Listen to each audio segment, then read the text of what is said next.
In 1995, I was the senior woman and civilian academic advisor on a trip to China with mostly male American military officers. The Chinese military assigned each of us a watcher, someone who would be our helpful companion during the day, but would report on us at night. My watcher was a 22-year-old lieutenant who insisted that I call her by her self-designated nickname, Funny. Funny had been an American and English literature major in college, and she kept me on my toes during the day wanting to talk about The Great Gatsby and Catch-22.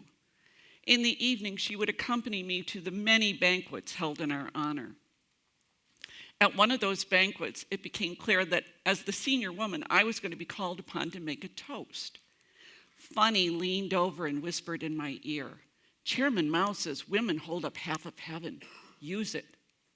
Oh, I did. When it came my turn to give a toast, I exuberantly quoted Chairman Mao and praised him for his support for gender equality.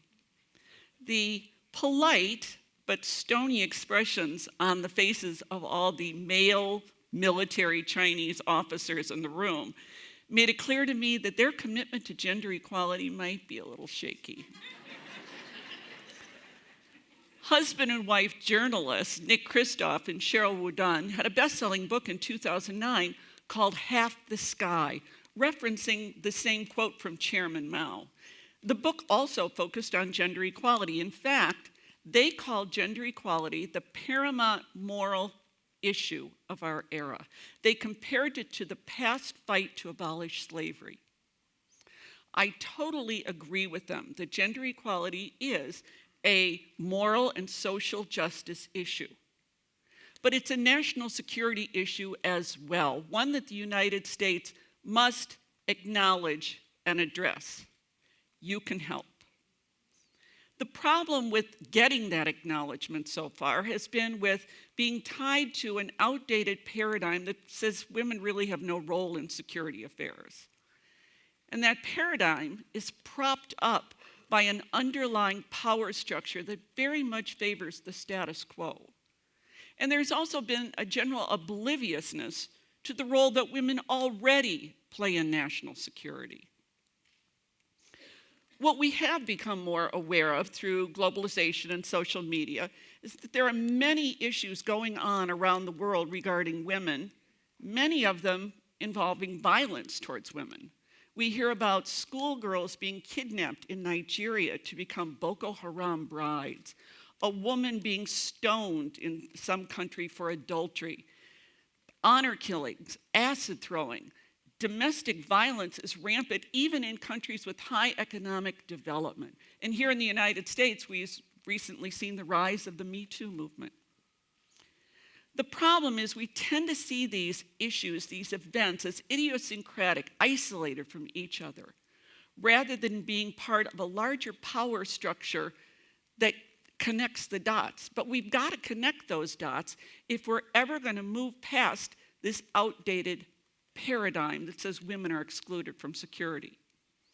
The paradigm is often depicted by spear and spindle. The spear, designating men, says that they will protect the home, provide for the family, and they'll take care of those things in the community and the state, while the women with their spindles are protected in the home to care for the family. There's always been a thread of fallacy to that paradigm, but since the end of the Cold War, it's been shown just plain wrong. Women have been effective participants in conflict resolutions and even treaty writing in countries like Colombia, Northern Ireland, Sudan, and Liberia. The United Nations tells us that when women are involved in conflict resolution and writing the treaties that end the conflicts, that the chances of that treaty lasting 15 years or more goes up by 35%. That's because the nature of war has changed. During the Cold War, conflicts were primarily state to state, military to military, and the battles would take place over there somewhere. But since the end of the Cold War, conflicts have been primarily intrastate, within a region, within a country, within a city, within factions, within ethnicities. And these conflicts, we often call them gray zone crises because it's bigger than a law enforcement issue, but maybe not open warfare. And maybe the conflicts, many of the conflicts, arise from what we call human security issues. Human security issues are those that are more central to individuals rather than states. Human security issues are things like food security, access to clean water, education, ethnicity, things that inherently involve women. In Darfur in 2006, the men were sitting around the negotiation table for weeks at end, arguing about who would get control over a particular river. It wasn't until a woman came in the room and pointed out that the river was dried up for 2 years that they were able to move on. The women in many countries are the ones who go out and fetch the water to make the meals. They know what's going on in the community. It's their life. In terms of ethnicity, it's women who bear the children, who carry on ethnic lines, and so they become targets of rape as a method of warfare and ethnic cleansing. Women have become the bellwethers of the safety and stability of a community. And very often, they're the first to know when the fabric of that community is becoming unraveled. They are the ones to understand when people start to fear in their daily lives. And that's because peace is not the absence of open warfare and fighting.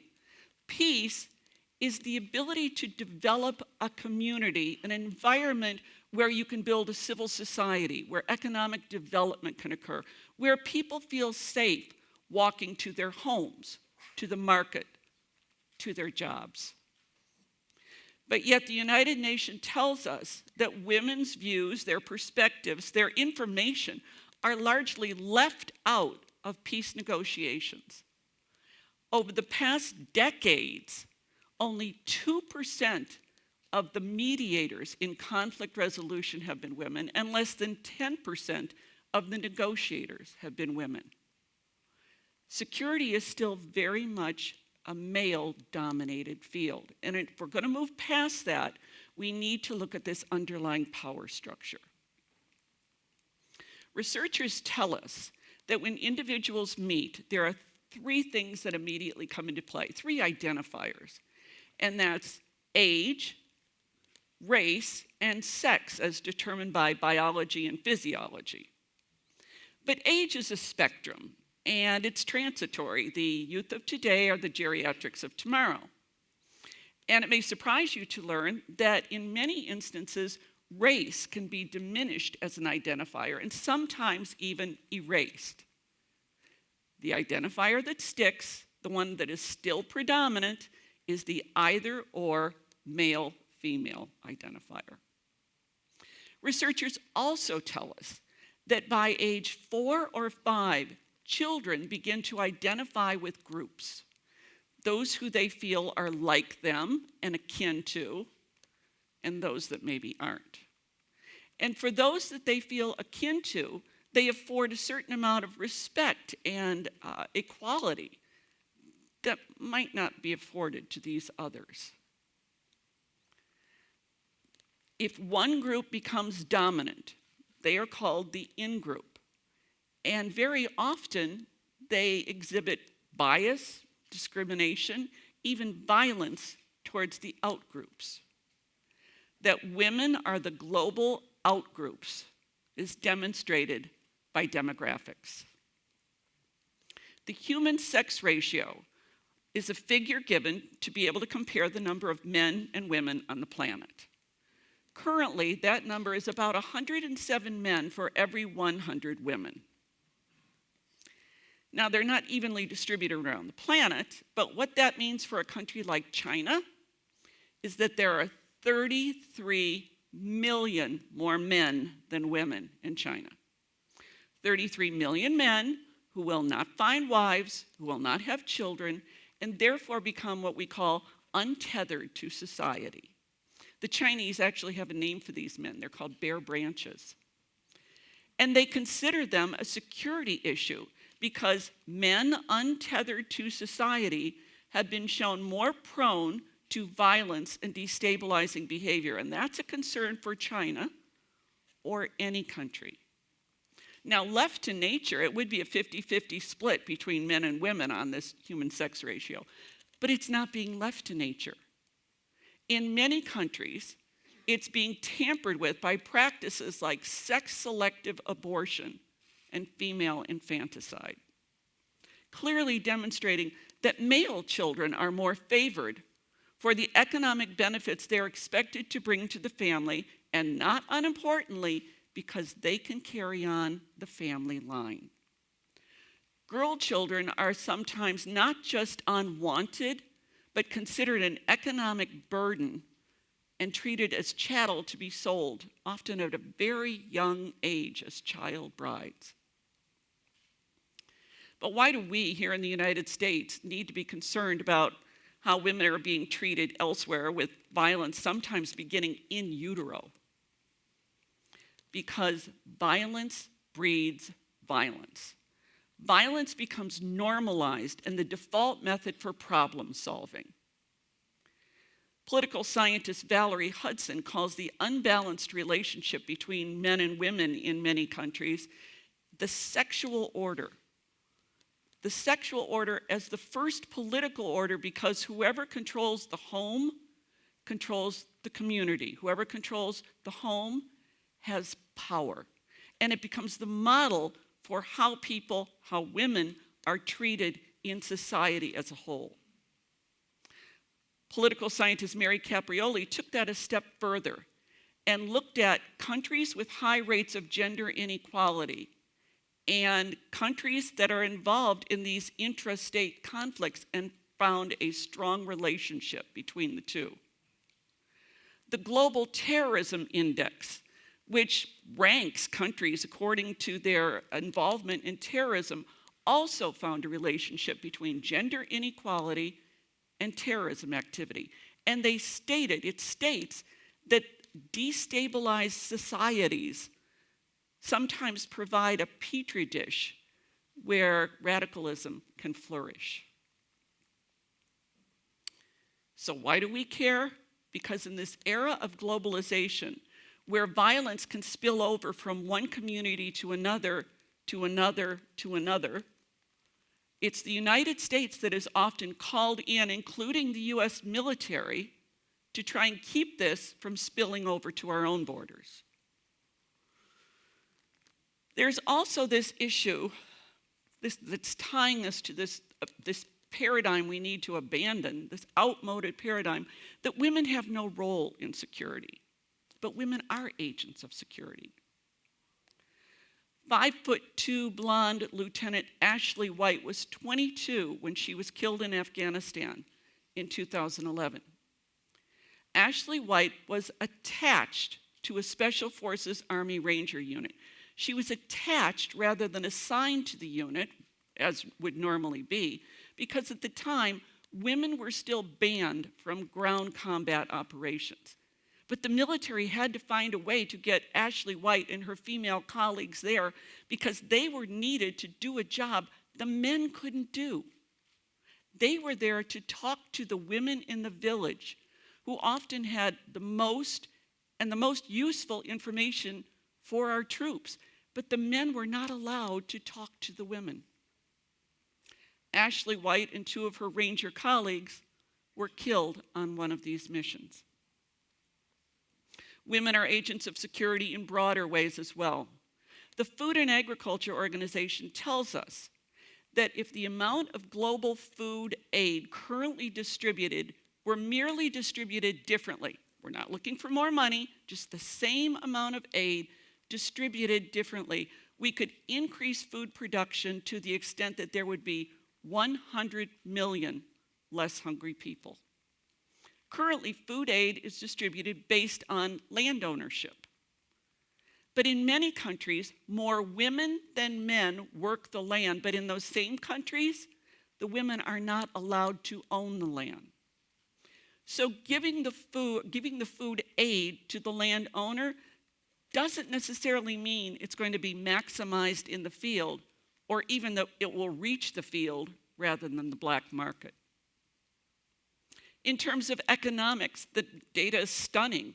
The McKinsey Institute did a study in 2015 that said if total gender parity could be achieved in the workplace, everything from opportunity to pay, $28 trillion could be added to the global domestic product by 2025.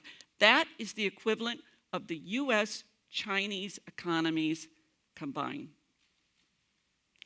And we know that education is the linchpin for changing attitudes regarding gender violence and gender equality.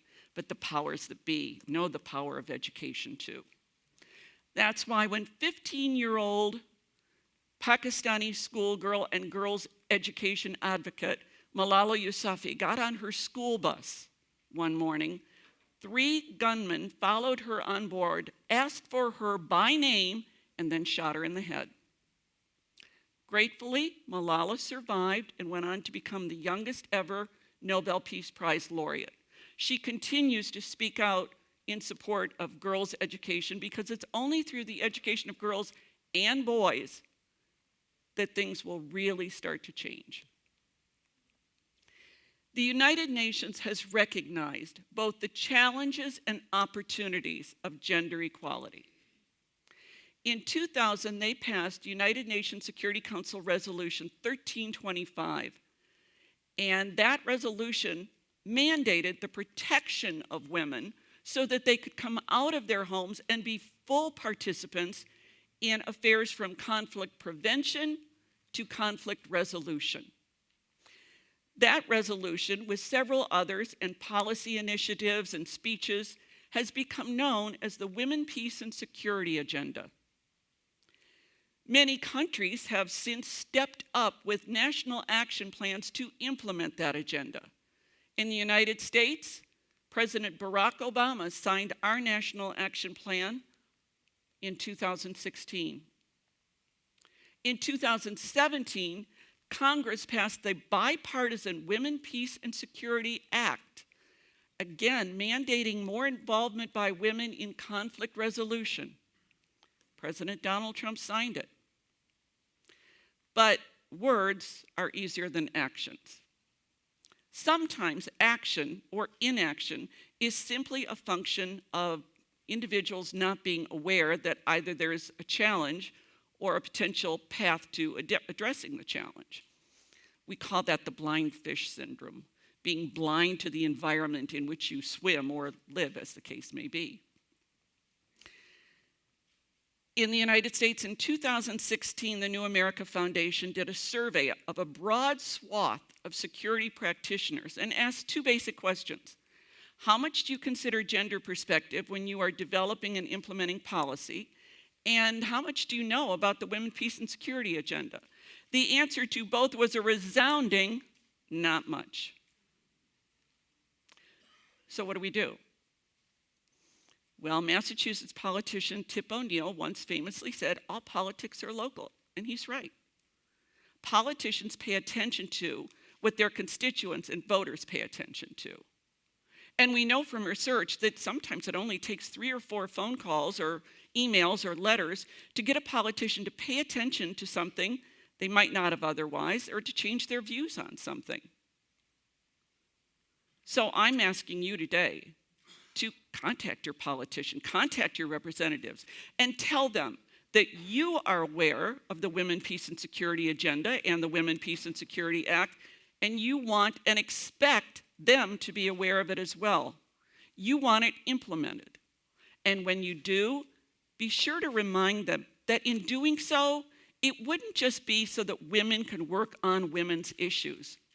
It would be a step forward towards safety and stability for the United States and potentially a safer, more stable, and peaceful world. Thank you.